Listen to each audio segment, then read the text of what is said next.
സർജറിയാ. അപ്പൊ ഒന്നും പേടിക്കണ്ട, നമ്മൾ ഒരു 5 ലക്ഷം രൂപയുണ്ട്, പറ്റാവുന്ന സഹായം.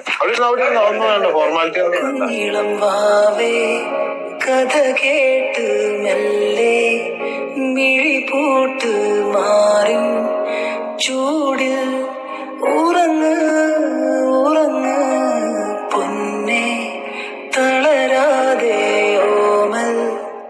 ഫാൻസ് ചാരിറ്റബിൾ ട്രസ്റ്റിലൂടെ ആണ് ഈ പ്രവർത്തനങ്ങളൊക്കെ നടത്തുന്നത്. അങ്ങവാനക്കോണില് മിന്നി നിന്നൊരമ്പിളി, അമ്പിളിക്കലയ്ക്കുള്ളില് ചോര കൺമുയൽ. ഒന്നും പേടിക്കണ്ട കേട്ടോ, എല്ലാ പ്രശ്നങ്ങളും തീരും. എന്നെ കണ്ടുപിടിക്കും. നല്ല ധൈര്യമായിട്ടല്ലേ ജയിലിൽ പോയി വന്നല്ലേ?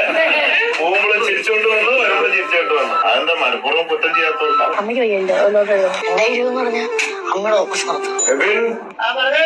അമ്മേനെ ചികിത്സിക്കാൻ എത്രയോ പൈസ വേണമെന്ന് പറഞ്ഞു.